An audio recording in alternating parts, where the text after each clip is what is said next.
Père, pour ta présence. Seigneur, je me réjouis d'être dans ta présence, car c'est là où il y a la vie. Là, Seigneur, se trouve la vie dans ta présence. Et ce soir, Père, je veux te dire merci. Merci, Père, pour tout ce que tu fais. Merci, Père éternel, pour ta puissance. Merci, Père éternel, pour ta force. Merci, Père éternel, pour ton onction. Merci, Père éternel, pour ta grâce. Merci, Père, pour ta fidélité. Merci, Père, pour ton amour. Béni sois-tu, Jésus. Béni soit ta grâce. Béni soit ta force. Béni soit ton règne. Ce soir, nous serons bénis par un thème, même si tout le monde n'est pas là. Ça ne va pas m'empêcher de prêcher ce que Dieu a mis dans mon cœur. Voilà. On va passer à la prédication. Il demande à ce que tu disposes ton cœur. Regarde Jésus. C'est pour toi qu'il a préparé ce message. Et puis je pense que ça te fait du bien. Amen. Voilà. On va prendre notre Bible. En Matthieu 6, verset 33. Tu peux jouer simplement bas. Alléluia. Matthieu 6, 33. Et puis tu peux prendre aussi Matthieu 8, verset 11. Je vous donne les références. Et puis ensuite, on va parler. Et puis tu prends Matthieu 11, verset 12. Donc, je vais commencer par lire. Matthieu 6, verset 33.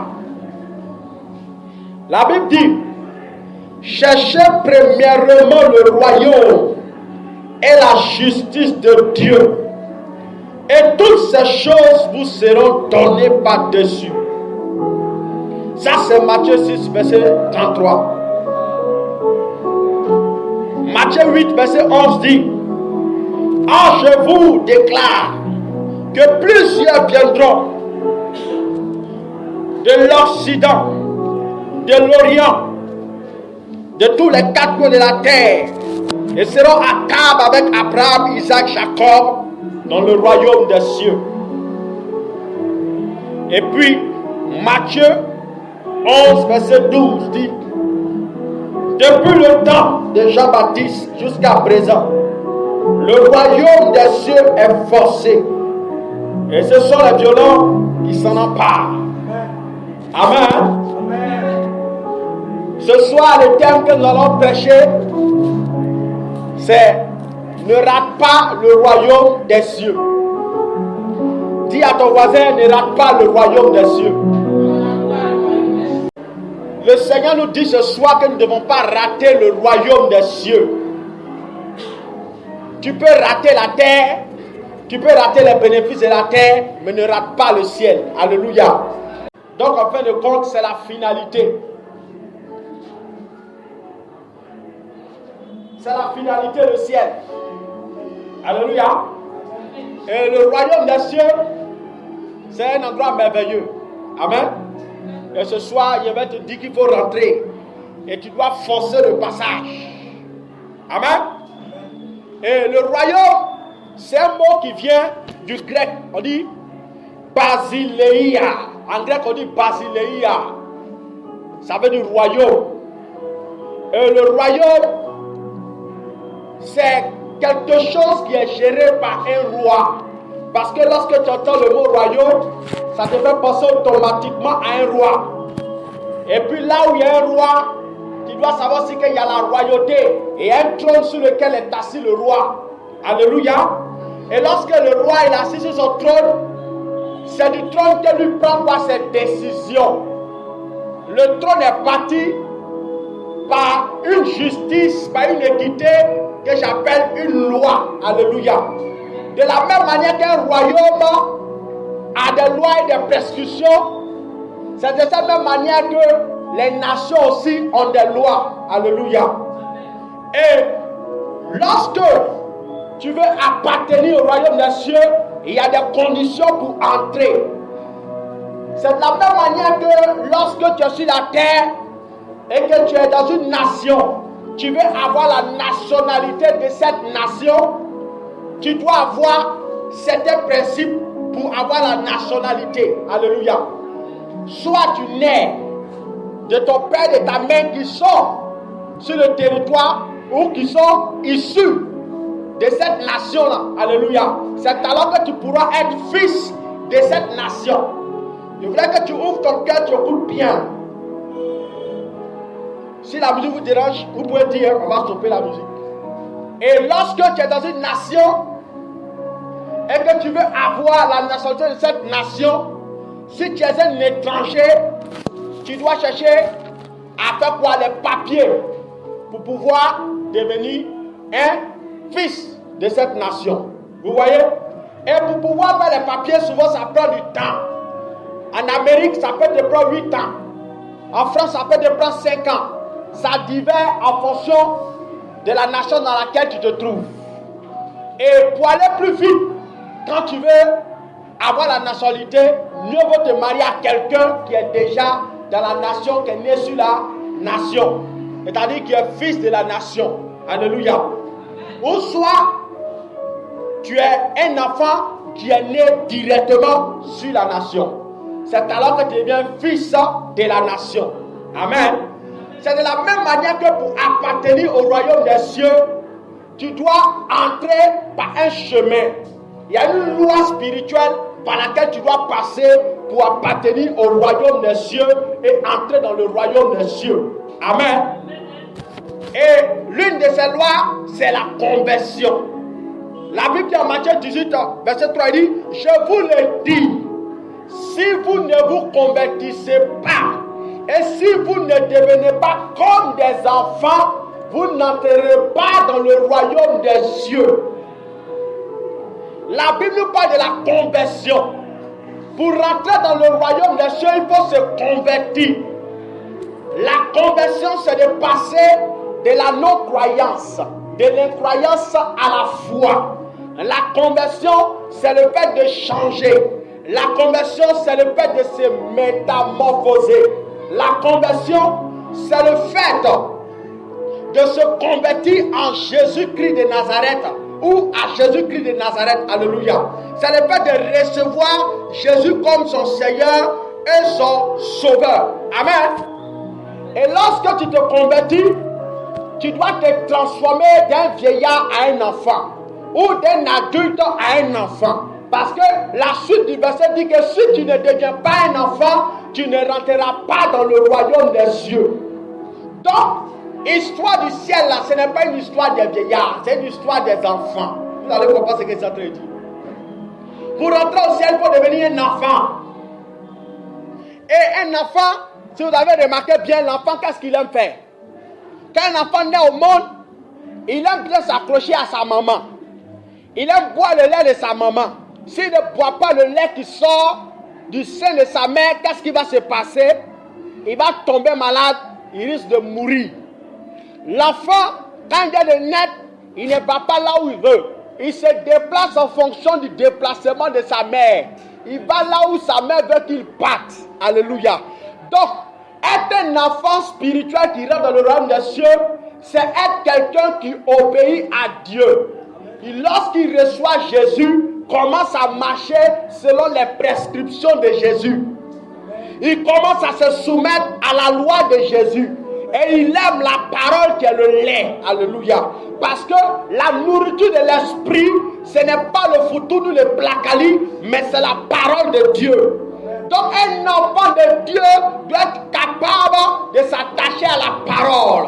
Quand tu t'attaches à la parole va t'aider à rentrer dans le royaume des cieux. Alléluia. C'est pourquoi j'ai dit que c'est une histoire de passer de vieillard à enfant, une histoire de passer d'adulte à enfant. Amen. Ce ne sont pas les vieillards qui rentrent dans le ciel, mais ce sont ceux qui sont devenus quoi? Des enfants. Lorsque tu lis la Bible, tu vois en Jean 3. Et quand tu vois Jean 3, la Bible nous parle d'un homme qui s'appelle Nicodème. Nicodème un jour se lève de nuit et puis il va voir Jésus. Il dit, mais Jésus, je sais que Dieu est avec toi. Mais, comment faut-il faire pour rentrer dans le ciel? Toi, toujours, tu parles du ciel, du ciel. Tu dis qu'on doit devenir des enfants. Il pose la question à Jésus. Mais comment un vieillard peut-il rentrer dans le ventre de sa mère encore pour naître? Comment est-ce qu'un vieillard peut devenir un enfant? Alléluia. Il voulait comprendre. La Bible dit que Nicodème, c'était un docteur de la loi. C'était un grand enseignant. Il avait la connaissance de la parole.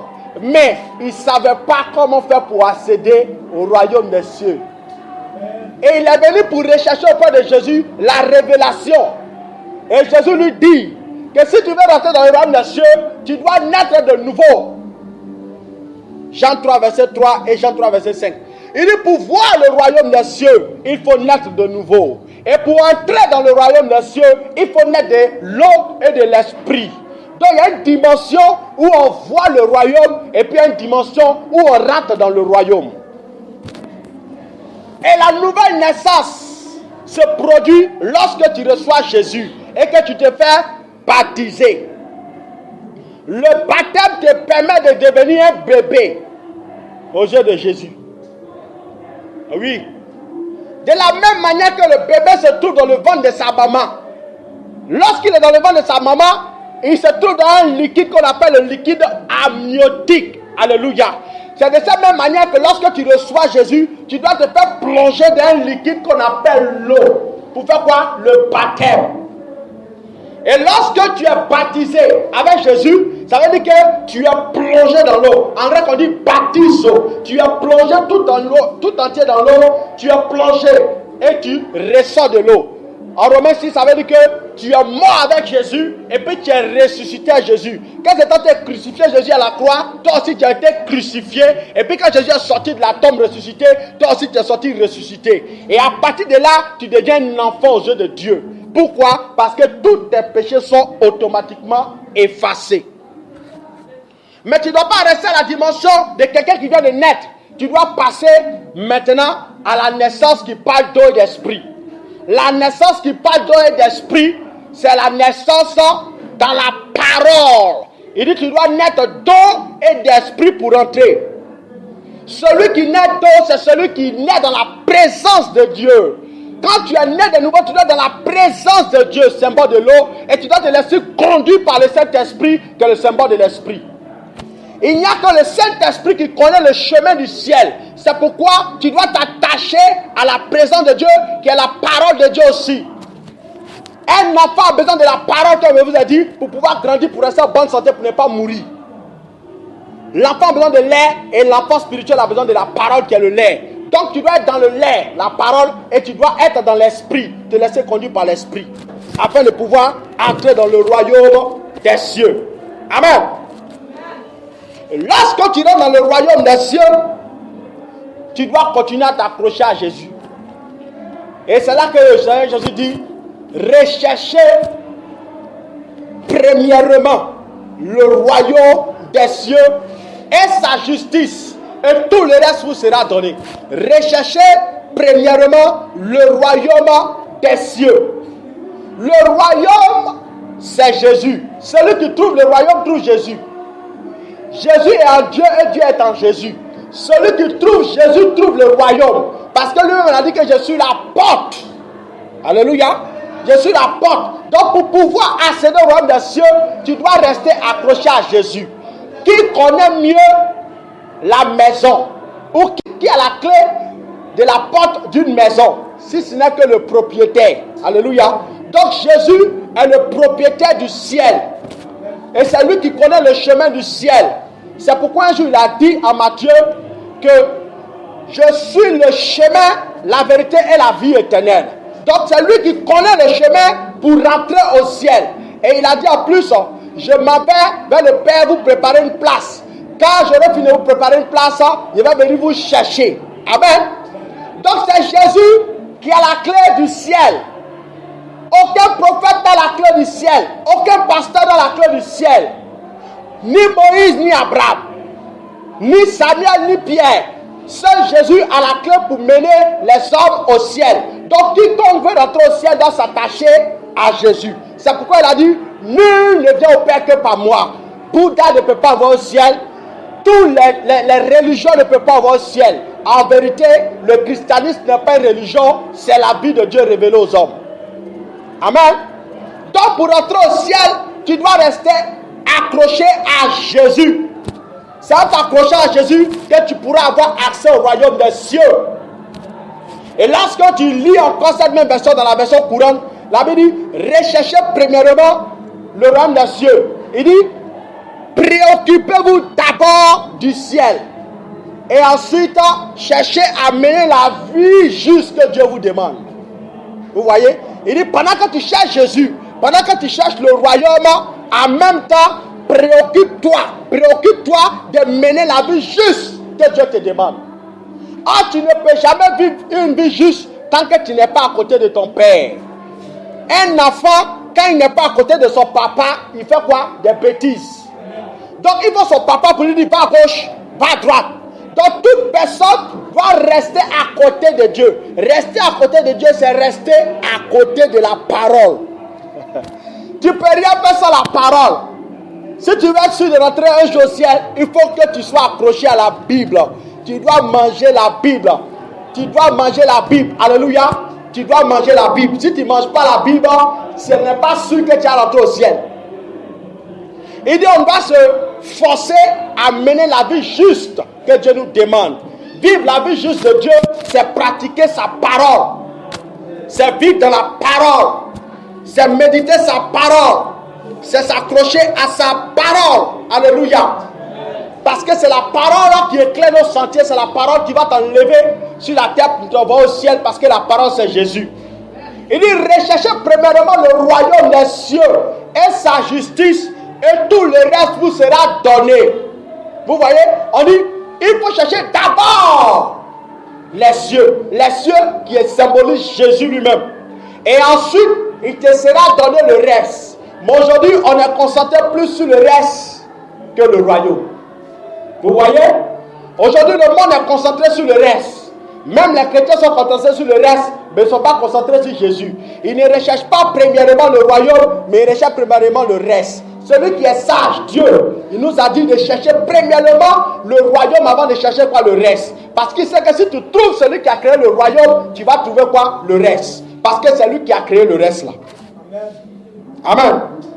Lorsque tu t'accroches à Dieu, le reste viendra. Mais quand tu t'accroches au reste, tu vas te perdre. Ah oui. Parce que Dieu n'est pas dans le reste.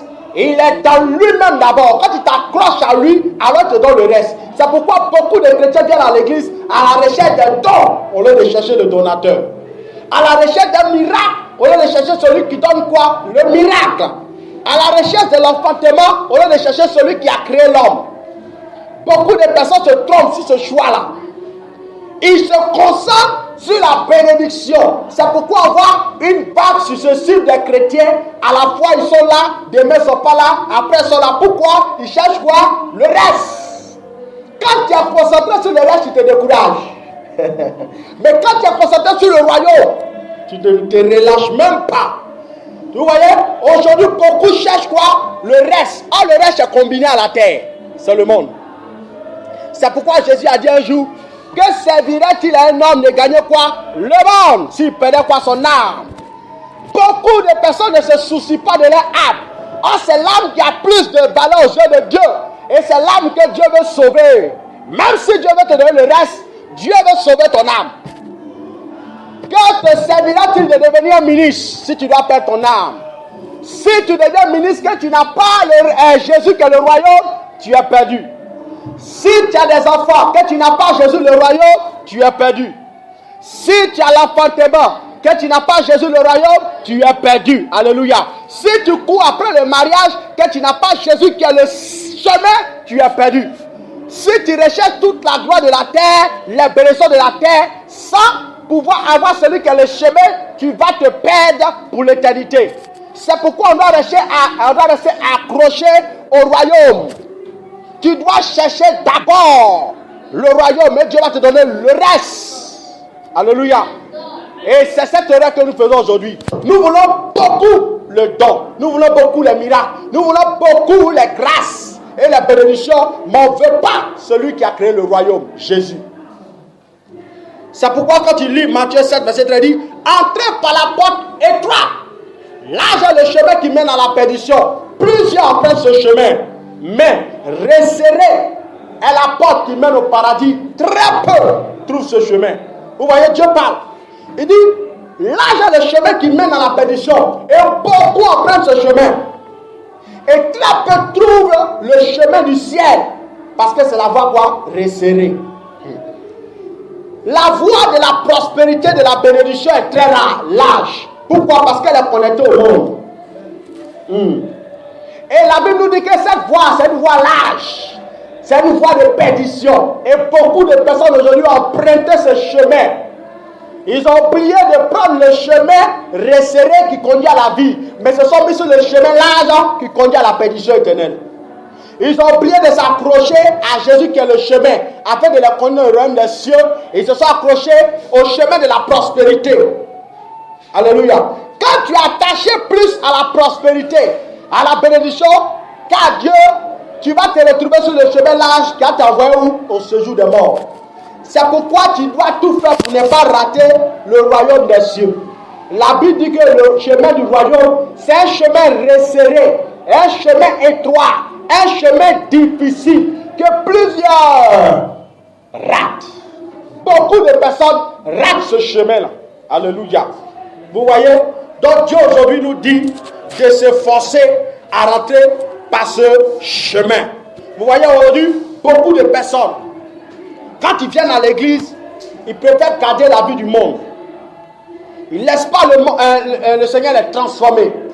Et ils marchent dans le monde. Ils viennent à l'église et gardent la vie du monde encore en eux. Je les ai appelés des Nicodèmes spirituels. Nicodème, il connaît beaucoup la parole.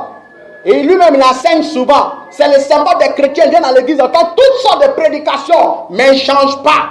Ils ne se convertissent pas. Dans les rues, on prêche, ils entendent Jésus. Quand ils commencent à prêcher, ils connaissent la suite du verset. Alléluia. Mais ils ne changent pas de vie. Ils restent toujours le même. Nicodème connaît la parole, mais il ne veut pas suivre Jésus.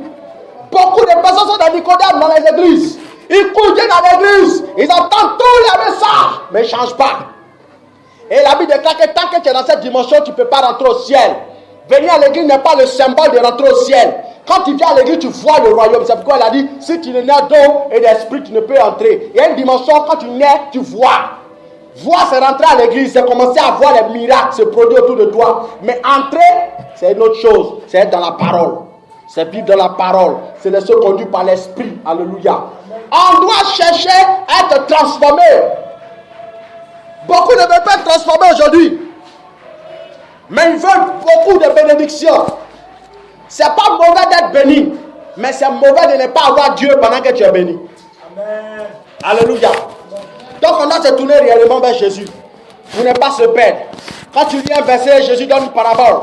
Il dit, le royaume des cieux est encore semblable à un filet jeté dans la mer et ramassant des poissons de toute espèce. Jésus me plaisait trop parce qu'il a des messages forts. Il dit, le royaume des cieux est semblable à un homme qui a pris son filet puis il l'a jeté dans la mer. Et puis il a été tiré par des poissons. Il ramasse ce qui est bon, il garde, et puis ce qui est mauvais, fait quoi? Il jette. L'homme qui est en train de jeter le filet là, c'est Dieu. Et le filet symbolise la parole. Lorsque Jésus veut pêcher les hommes, il lance quoi? La parole, le filet de la parole pour attraper quoi? Des hommes. Et pendant qu'il attrape des hommes, symbole de poissons, il retire ce qui est bon, puis il jette ce qui est mauvais. C'est ce qu'il est en train de nous dire ici. Donc Dieu est en train de se transformer en quoi? En pécheur. Pour gagner quoi? Des hommes. La mer symbolise le monde. Donc aujourd'hui, la parole de Dieu est jetée dans le monde. Pour tout le monde. Afin que plusieurs soient sauvés. Mais la Bible déclare que pendant qu'il tire les hommes, il jette d'autres et puis il garde d'autres. Parce que d'autres ne veulent pas changer. C'est pourquoi un jour il dit à Pierre, je ferai toi pécheur d'hommes. Parce qu'il voulait que les hommes soient sauvés. Et les poissons symbolisent l'homme. Quand tu regardes bien le poisson n'a pas de maître tel est dans la mer. Oh, il va d'une mer à une autre mer. Le poisson, quand tu le regardes bien, qu'est-ce qui se passe? Les poissons se tuent eux dans la mer. Les poissons, ils se multiplient au milieu de la mer. Mais les poissons, ils finissent dans le ventre de l'homme. Celui qui doit rentrer au ciel n'est pas la dimension du poisson. Quand tu es encore dans la nature du poisson, tu vas rater le ciel. Parce que le poisson n'a pas de bête. Et aujourd'hui, si le poisson symbolise les hommes, il faut voir que les hommes vivent mal. Ils sont dans le monde, ils se promènent, ils font toutes sortes de bêtises. Ils vivent dans l'alcool, dans les mensonges, les maquis, les bas. Et Jésus vient lancer le filet de la parole pour les recueillir. Maintenant, certains parmi eux, lorsqu'ils entendent la parole, ils sont touchés, ils courent bien dans l'église. Au lieu de se laisser transformer, ils ne se laissent pas transformer, mais ils se rétrécissent. Ils deviennent quoi? Des petits poissons dans des aquariums. Ils sont dans des aquariums spirituels. Donc, la même attitude qu'ils avaient dans le monde là, ils viennent à ça à l'église encore. Ils ne se laissent pas transformer. Et de telles personnes ne peuvent pas rentrer au ciel. Ah, pour rentrer au ciel, tu dois accepter de sortir de l'eau. Sors de ton aquarium. Sors du monde. Quand tu sors, qu'est-ce qui te passe? Tu dois mourir. Quand le poisson sort de l'eau, il meurt. Il perd pas le souffle. Mais dans le règne spirituel, tu ne vas pas mourir vrai. Tu vas te transformer en agneau. Parce que Jésus, quand il est venu dans le monde, il est venu en tant qu'un agneau. Il n'est pas venu en tant qu'un poisson, il est venu en tant qu'un agneau de Dieu. Or, l'agneau symbolise quoi? Le mouton, la brebis. Or, les agneaux, les moutons, les brebis ont toujours quoi? Un berger. Et ils sont dirigés quoi? Par le berger. Donc, celui qui vient à l'église doit se transformer en mouton. Et laisser celui qui a le péché en train de jeter la parole se transformer dans la dimension du berger afin de le conduire comme un mouton. Alléluia. Parce que lorsque Jésus est mort en tant qu'agneau, c'est pourquoi il a ressuscité. Donc quand tu vas dans la dimension de l'agneau, tu as la capacité de ressusciter pour être à la droite du Père dans le royaume des cieux.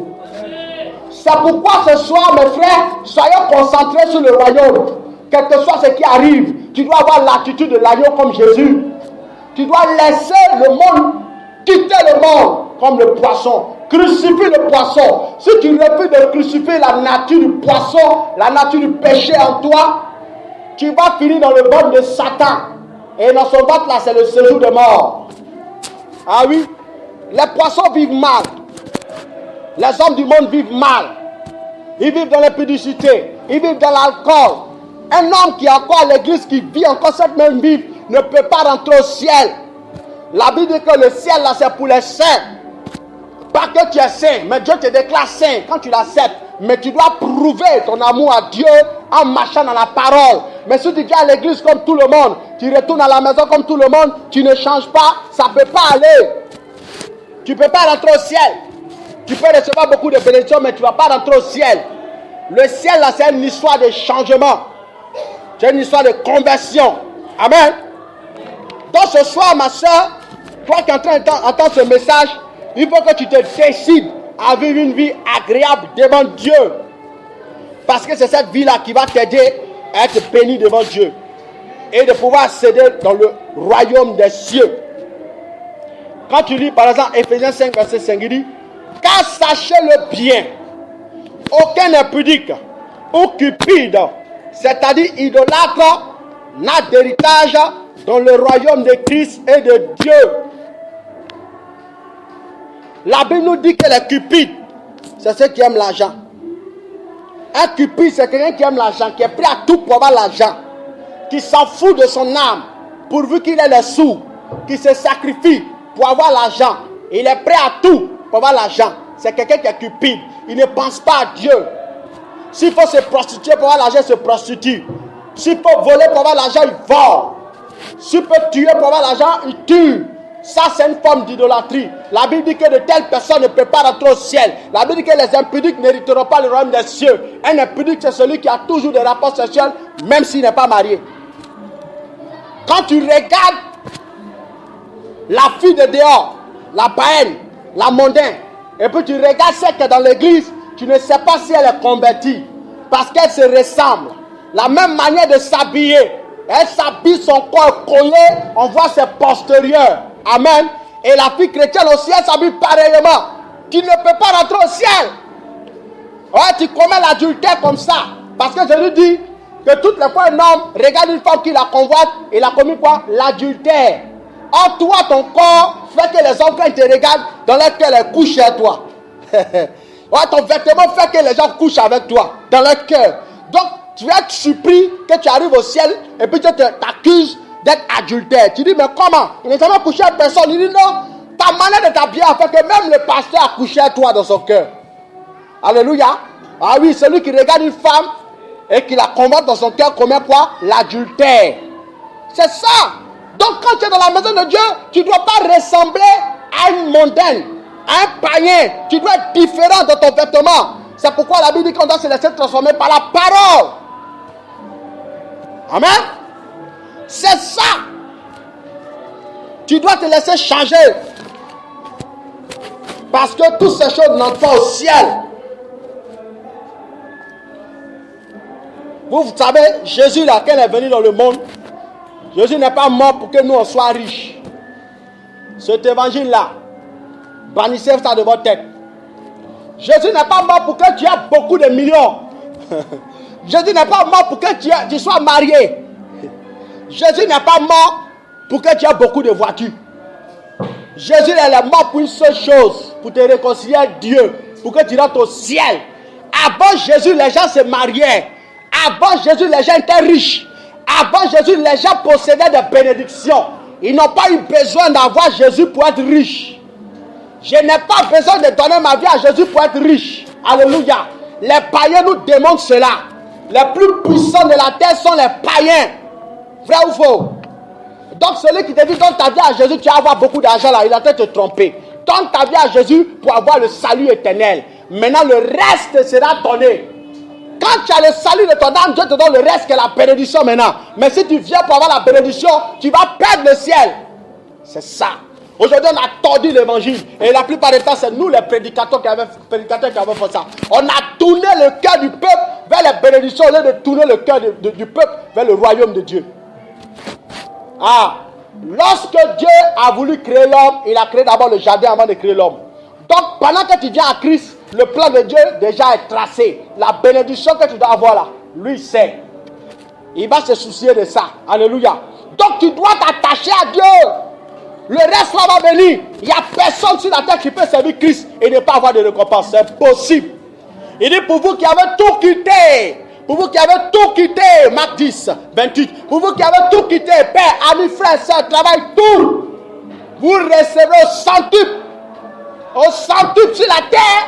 Et aussi dans le royaume des cieux. Ah oui. Ça c'est Jésus qui parle.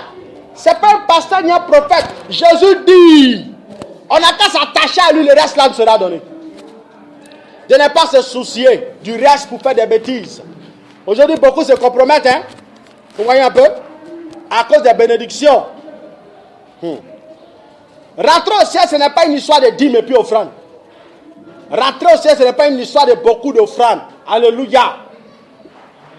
Oui. Si tu viens à l'église, que tu fais beaucoup d'offrandes, c'est bon. Mais si tu ne marches pas selon la parole, c'est inutile. Si tu viens à l'église, que tu peux te dire mais tes offrandes, c'est bon. Mais si tu n'es pas accroché à Jésus pour avoir le ciel, c'est inutile. Parce que tes bénédictions et tes dons ne vont pas te sauver au jour du jugement. Ce qui te sauve, c'est la pratique de la parole. Tu dois t'attacher à Jésus. Ah oui, c'est ça. Tu dois t'attacher à Jésus.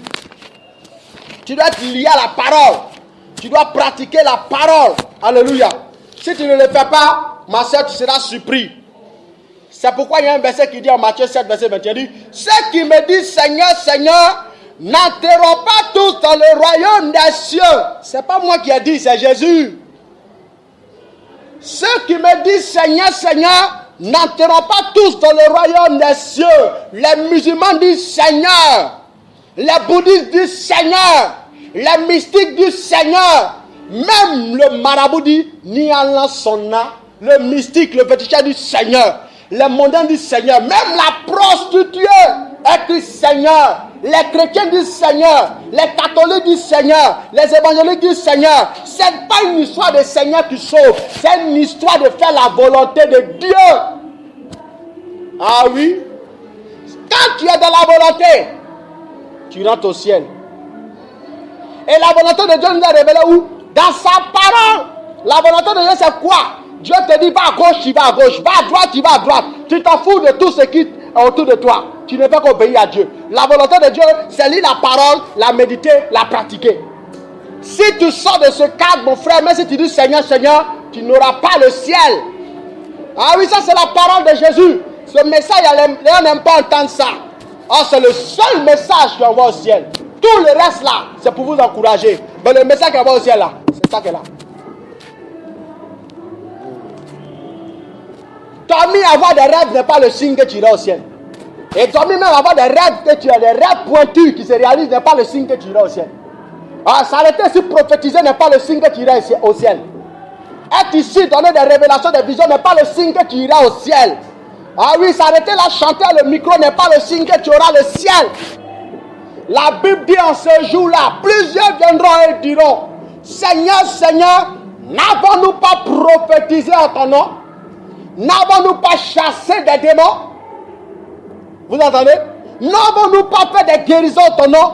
Il dit, je ne vous ai jamais connu. Retirez-vous de moi, vous qui commettez l'iniquité. Ça, c'est Jésus qui parle. Quand tu es dans l'iniquité, même si tu fais des prophéties, des révélations, même si tu prêches dans les rues, même si tu guéris les malades, tu iras en enfer. L'iniquité, c'est un péché conscient. Tu es conscient que c'est un péché, mais tu fais. C'est ça qu'on appelle l'iniquité. L'iniquité, c'est savoir que avoir des rapports sexuels au mariage, c'est pas bon, mais tu fais. L'iniquité, c'est voler. Quand tu voles, tu es conscient que ce n'est pas bon, mais tu fais. Ça, c'est l'iniquité. Tu es conscient du péché, mais tu fais. Tu passes ton temps en train de mentir beaucoup. Même quand tu as accepté Jésus, on appelle ça aussi l'iniquité. Et la Bible déclare que de telles personnes ne peuvent pas rentrer dans le royaume des cieux. Vous voyez? Ça, c'est Jésus qui parle. L'iniquité. Il dit, retirez-vous de moi, je ne vous ai jamais connu. Ah oui, Dieu ne nous a pas connus. Bien qu'on était à l'église, il ne nous a pas connus. Bien qu'on partait prêcher, il ne nous a pas connus. Pourquoi? À cause de l'iniquité. Donc avoir des prophéties, des révélations n'est pas le signe que tu seras sauvé. Est-ce que tu es connu de Dieu? Être connu de Dieu, c'est être dans la volonté de Dieu, c'est être dans la parole, c'est marcher dans la parole, c'est vivre dans la parole. Et beaucoup aujourd'hui ne veulent pas vivre dans la parole, ils sont concentrés sur les dons spirituels et puis disent que Dieu est eux. Non! Lorsque tu lis l'histoire de Saül, la Bible déclare que Dieu a rejeté Saül le roi. Et puis un jour, il dit à ses soldats, allez-y m'attraper David, vous allez le tuer. Oh, Dieu a dit que Dieu va établir David comme roi. Mais lui, Saül, il a été rejeté par Dieu. Et puis pendant qu'il envoie la troupe pour aller chercher David, la Bible déclare que David était caché où c'est Samuel le prophète, dans la présence de Dieu, en train de prier, en train de prophétiser avec ses disciples, comme nous sommes à l'église ici. Et pendant qu'il veut rentrer pour attraper David, la Bible déclare que les soldats ont commencé à prophétiser. L'onction de Dieu est tombée sur eux. Il envoie encore un autre groupe de personnes venir attraper David. La Bible déclare que le groupe là commence à prophétiser encore. Et puis lui-même il se lève. L'homme que Dieu a rejeté ne veut plus le voir. Pendant qu'il rentre dans la présence de Saül et Samuel, il vient attraper David. La Bible déclare que l'onction tombe sur lui, commence à prophétiser matin quand le soir. Mais pendant ce temps, Dieu l'a rejeté. Donc le fait qu'il soit en train de prophétiser n'était pas le signe qu'il allait être approuvé par Dieu. Dieu ne l'aimait plus. Dieu ne l'avait plus approuvé. Dieu l'a rejeté mais prophétisait. C'est pourquoi déjà Dieu dans l'église, vous voyez, ils vivent une mauvaise vie devant Dieu. Mais ils prophétisent. Ils tombent toujours sur onction. Attention. C'est pas parce que tu tombes sur onction que tu auras le ciel. Ah oui. Il faut t'approuver par Dieu. Marcher dans la parole. Tu peux venir me donner tous les songes précis, mon frère. Si tu n'es pas dans la parole, tu vas rater le ciel. Ah oui. Ce n'est pas toi qui guéris. Ce n'est pas toi qui prophétise. Ce n'est pas toi. Pendant que je prêche, mais ce n'est pas moi. C'est le Seigneur qui parle. Ah oui. C'est ça qu'on appelle la grâce, c'est le don qui est en train d'opérer. Mais toi-même, tu fais quoi pour être sauvé? C'est pourquoi elle a dit, efforcez-vous d'entrer par la porte étroite.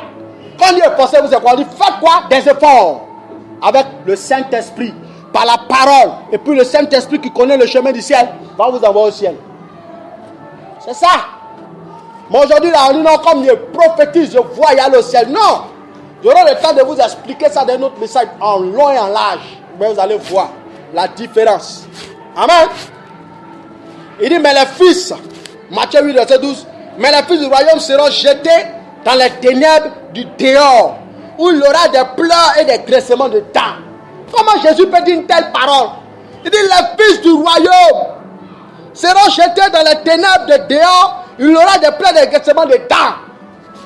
Jésus, la parole révélée, la parole faite chair, il parle et puis il dit les fils du royaume.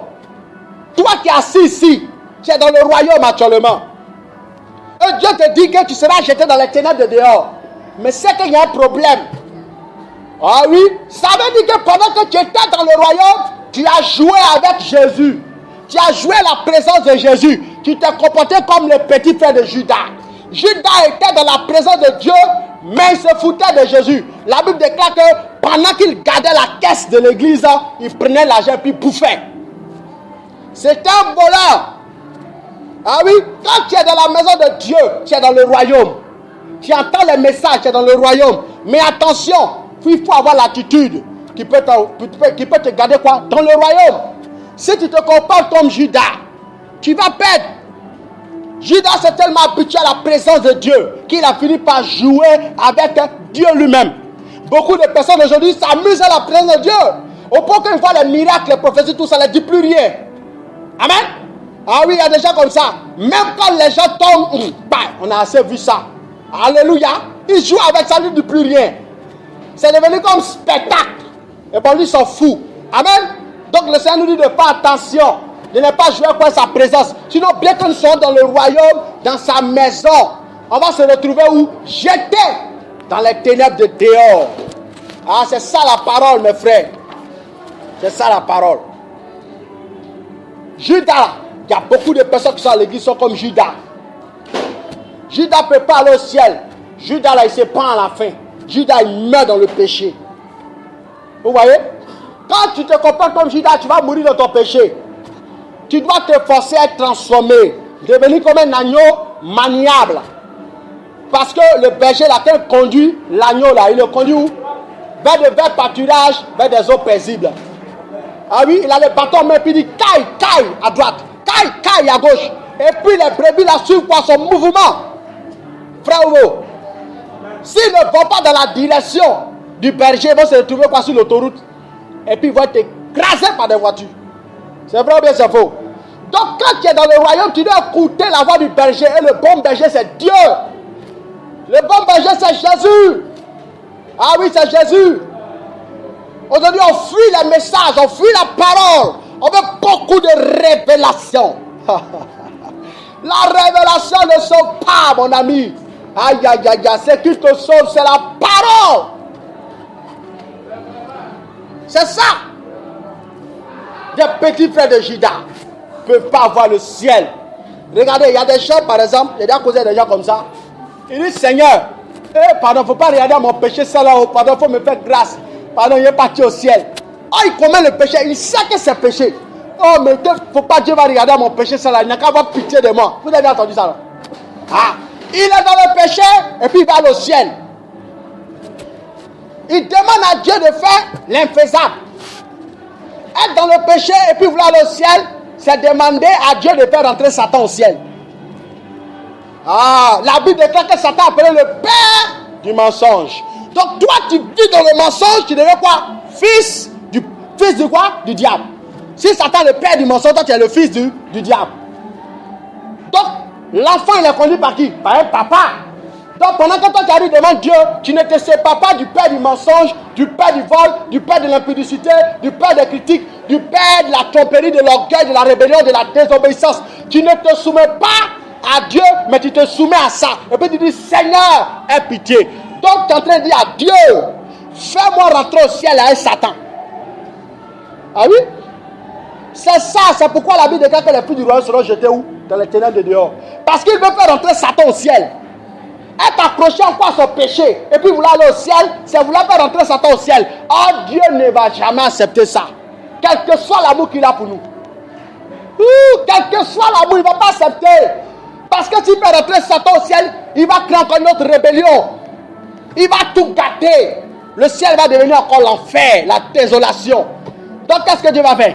Dieu est obligé de te jeter à ton papa dans les ténèbres du dehors. Parce qu'un enfant ne connaît pas la route de sa maison. Quand tu es encore bébé, tu ne connais pas l'ordre de ta maison. C'est ton papa qui te conduit, mais ta maman te conduit. Donc lorsque tu te comportes comme le fils du diable, tu dois partir là où ton père te conduit, Satan.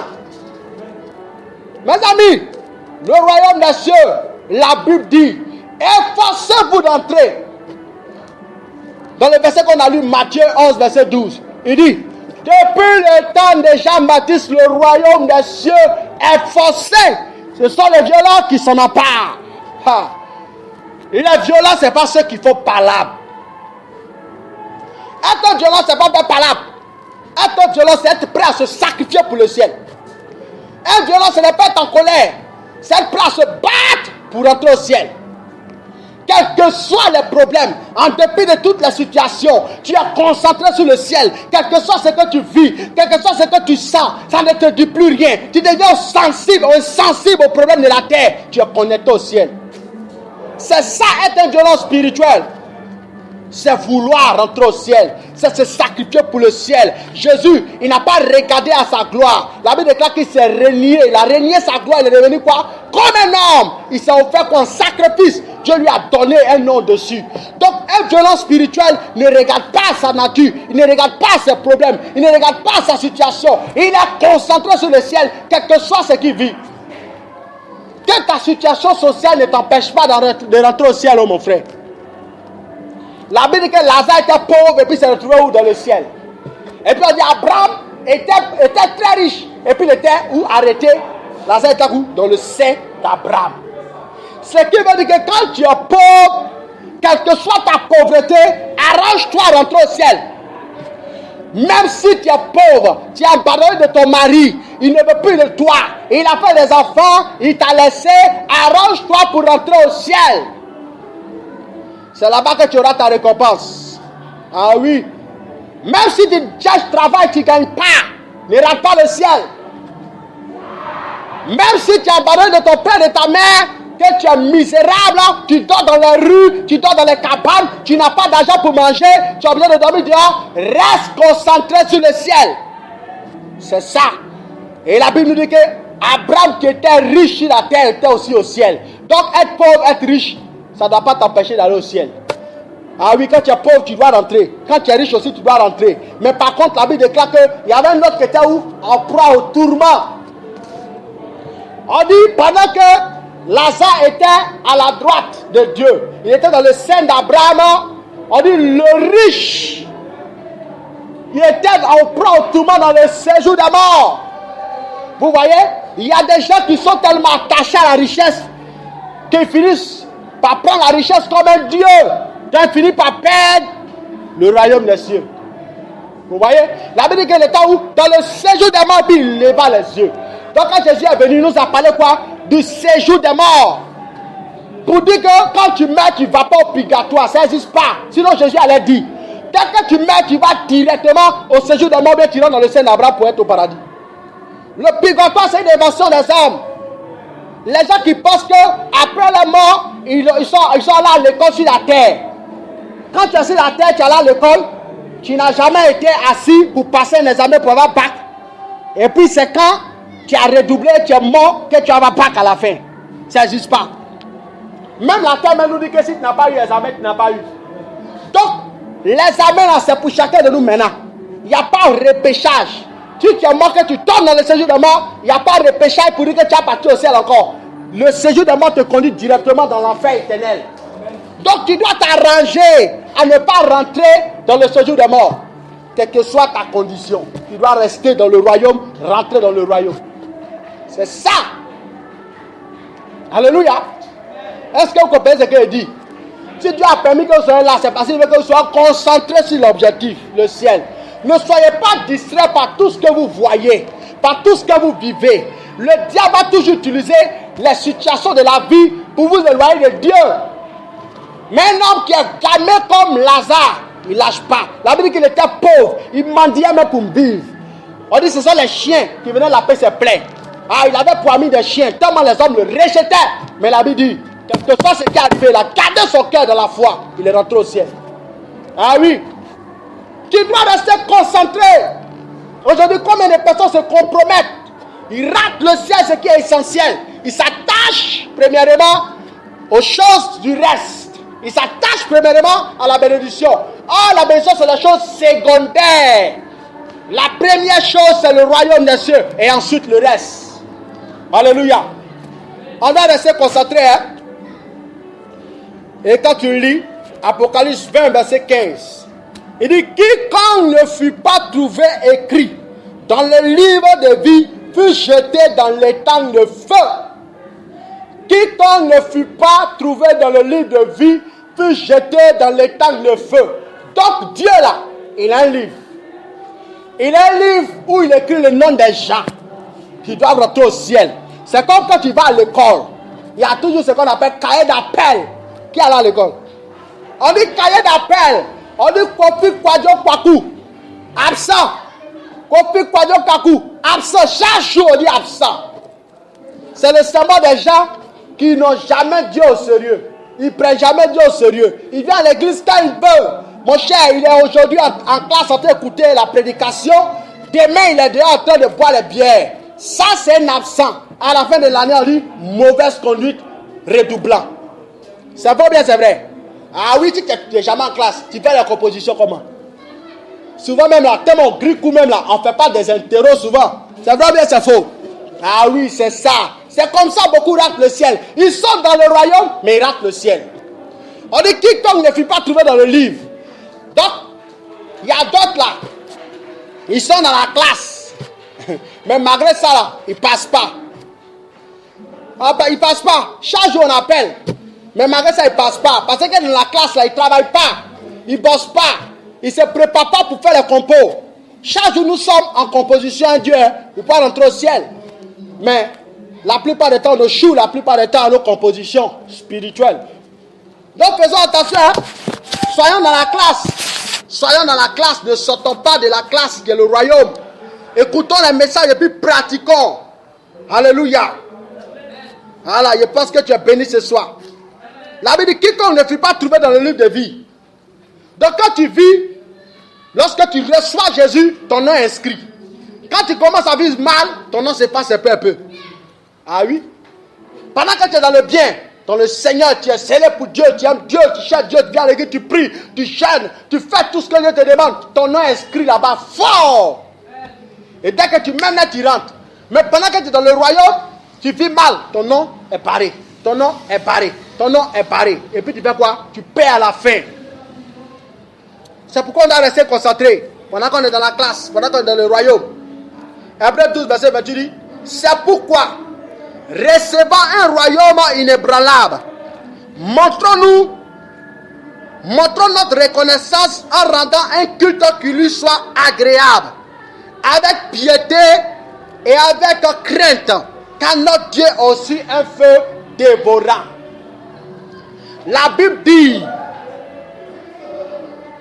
bien que maintenant, on sait que nous allons recevoir un royaume inébranlable. Inébranlable, c'est inébranlé.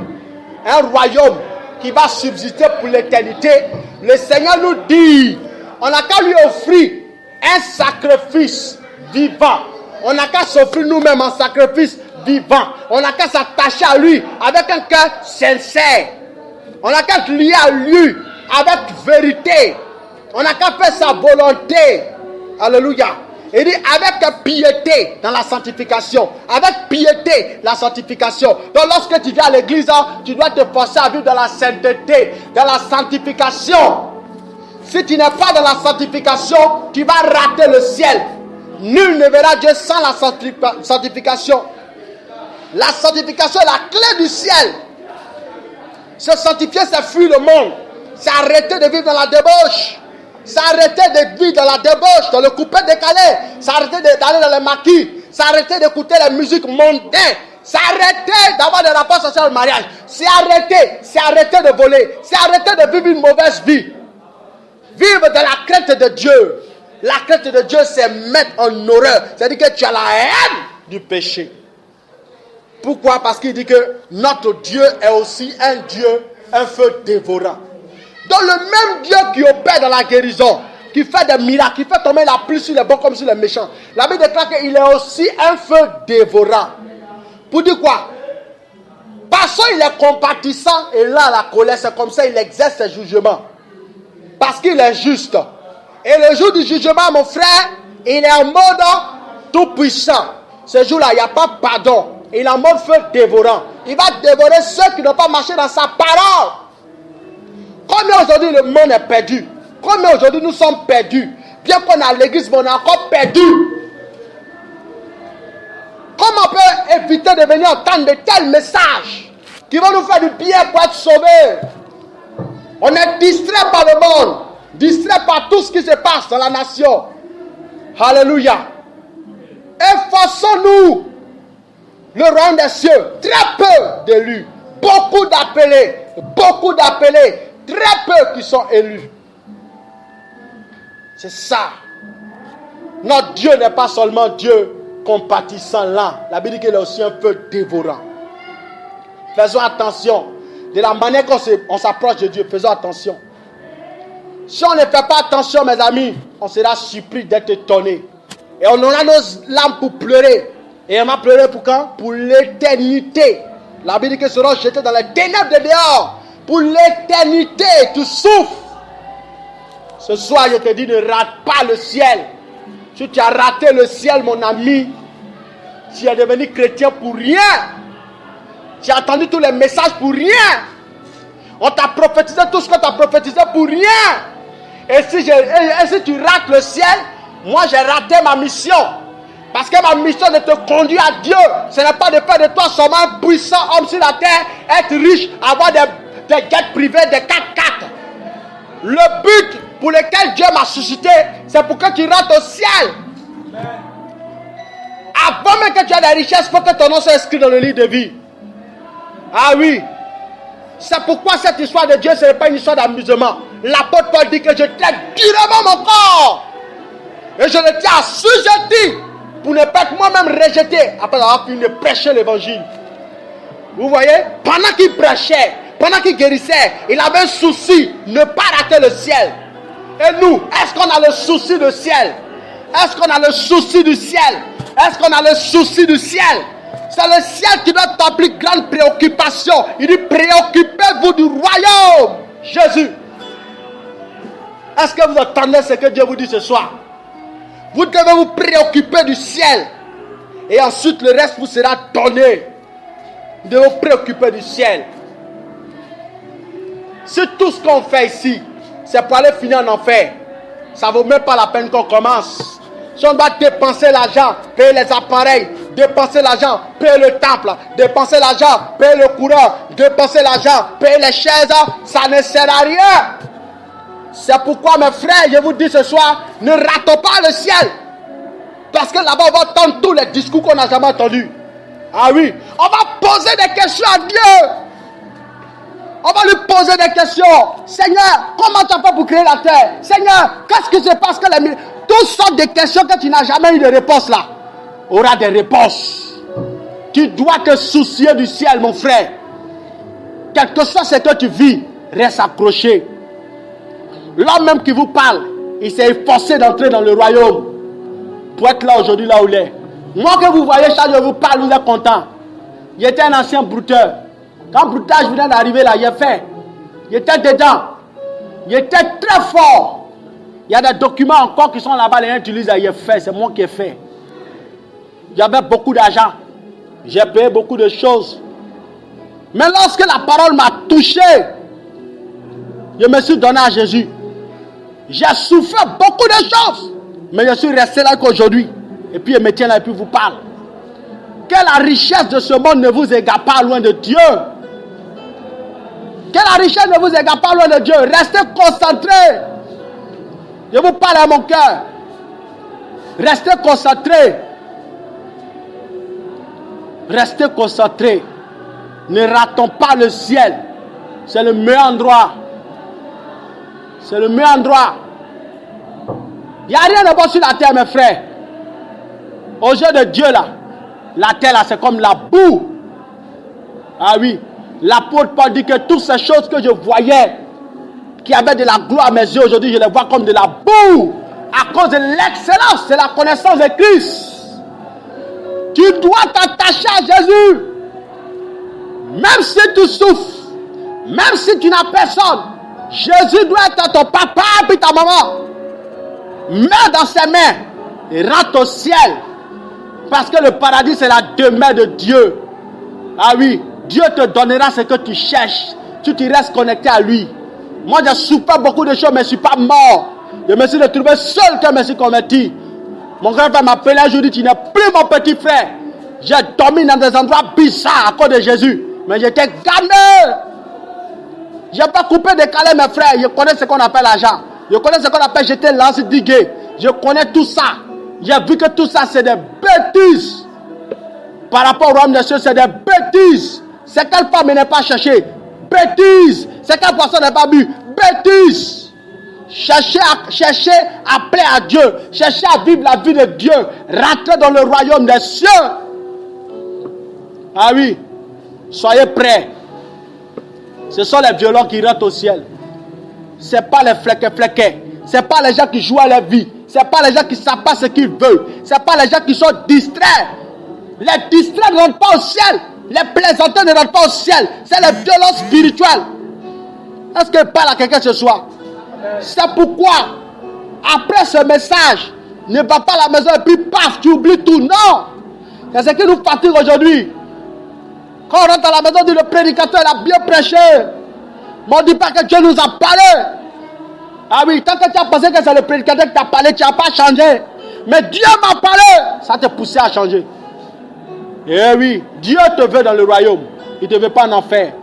Toute cette puissance que Jésus déploie sur la terre, à nous donner de quoi manger, à faire tomber la pluie, à faire briller le soleil, à opérer certains miracles, à nous délivrer de la mort souvent, à chasser les maladies de nos corps. Tout ça, c'est pourquoi se tourne vers lui. Avec un cœur sincère. Moi, je dis combien de fois nous avons été distraits. Tournons-nous réellement vers Jésus. Que rien ne nous sépare de l'amour de Dieu. Que rien ne nous sépare de l'amour de Dieu, mes frères. Restons accrochés. J'aimerais qu'on se retrouve dans le royaume des cieux un jour. Et qu'on se salue avec beaucoup de joie. Alléluia. Amen. Si tu es d'accord avec moi, donne-moi des acclamations. Que Dieu te bénisse ce soir.